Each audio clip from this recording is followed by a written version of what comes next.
If I were to fuck up or something, obviously we'll just keep it rolling. What's up, guys? I am Hector Pacheco. I'm a music producer, musician, and many other things who makes music under the name Purple Tokyo. And today we're taking a look at the Joey Sturgis Tone tape delay called Soar. Before looking into its functions, I think it's important and beneficial to understand what a tape delay is and does. Today we have it pretty simple, but if we were to take a look at the original tape delay, it was literally all mechanical. Back in the day, tape machines used magnetic tapes which had two wheels that fed the tape through and was read by the machine, which you would use to record your input, whether it was a guitar, vocal, or any other instrument. And it would send it through to another head that would play it back. And then it would just be a cycle of delay and sound and obscurity. Anyway, each time you would record over it and play back the tape, the quality would degrade or be reduced. In the digital world, it's a lot different and the quality remains lossless. In analog, when you record over and over the tape, there's a degradation in the quality of the signal and created these imperfections that led to a sound of its own. Now, in the digital world, you would control the quality of the repeats and control the amount of degradation as you go. Because of this major advancement, you can control the degradation on a level that was previously completely unachievable.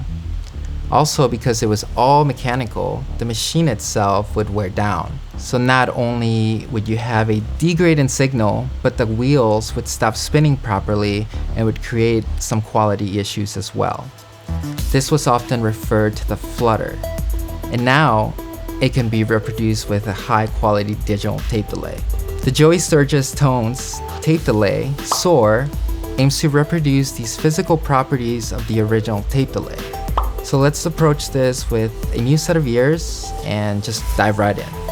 This song we're gonna dive into today, it's one of my latest projects, a collaboration with Makia, an artist from Chicago who I've released multiple singles with in the past. This song is all about the vibe, the tone, the feel, something that is present, but at the same time has a lot of depth. And you can peel back the layers, so I think it's a perfect example for this type of plugin. Even though this plugin tries to emulate an old school mechanical type of delay, we can still use this analog function, such as the host sync button. This will automatically sync your master tempo of your track to the delay. In this case, for me being 100 BPM. The tape function section is where you can define your tone. Let's bring everything down just so we can have a clear plate and start from there.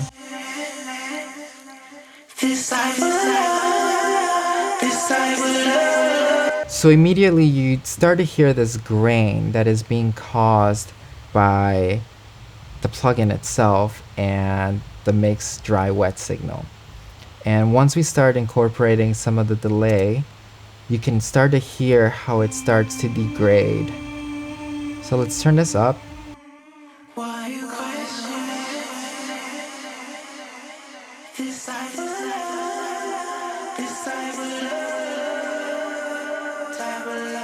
So as you can hear, the moment we start bringing the repeats, you can start hearing all the delays just floating in space with that.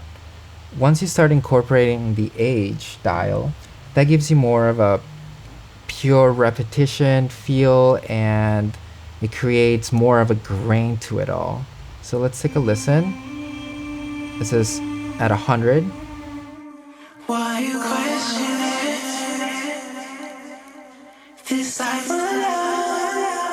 So you start hearing crackles, a little bit of that like old school vinyl feel to it, and that's kind of what we're going for, but we want to just make sure that everything stands out smoothly and nothing is being overpowered or becoming muddy. So the H dial will give you more of a grain to the whole tone itself, and you can affect that even more with a health button.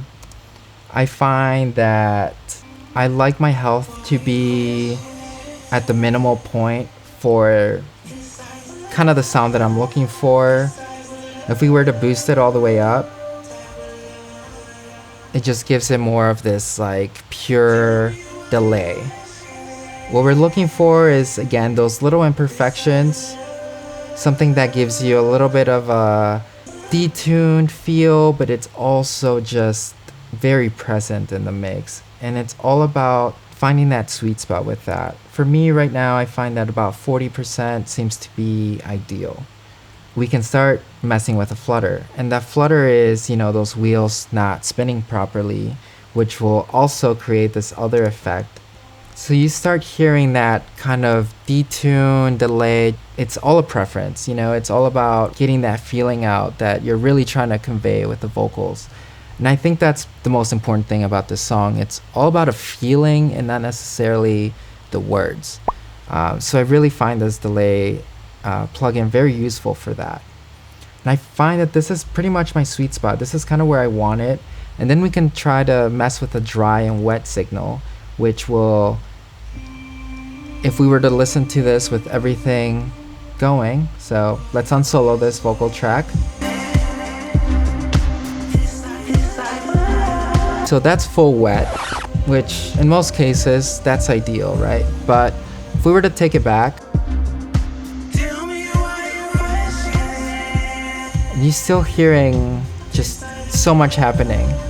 So it's all about finding that really sweet spot where it just creates this dynamic, and you hear it at a distance, but it's also so present and it's just whispering in your ear. So I find that messing a little bit with that contour button, which will allow you to basically EQ out the frequencies on the lower end that you don't want, is ideal for this, because all these delays, all these repetitions, and the tape just running back and forth, it's really important to EQ that stuff out. And it's really unique that this plugin has this contour button, which it tells you which frequency you're carving out.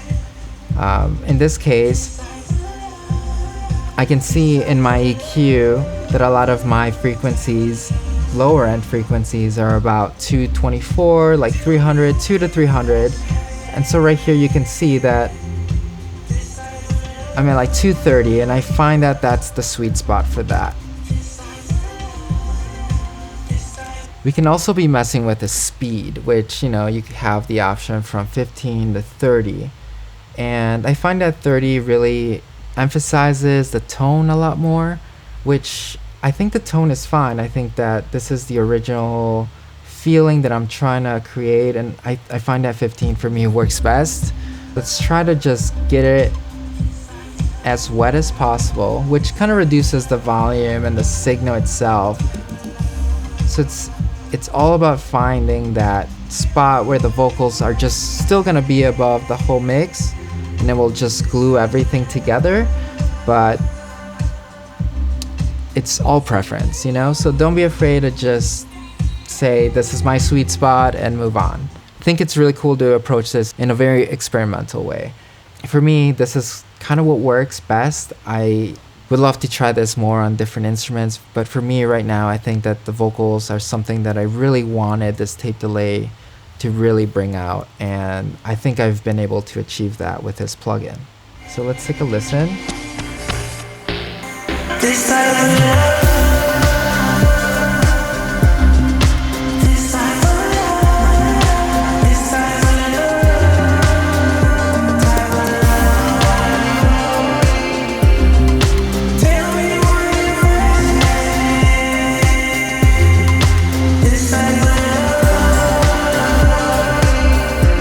Now that you know a little bit more about the history, it might help you make better decisions on how to use it and learn how it can best fit your music. You can find more about this type of delay and other really useful plugins at JoeySturgisTones.com. And if you'd like to hear more of my music, search Purple Tokyo on Spotify or your favorite platform.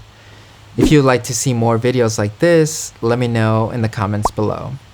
I'll catch you guys next time.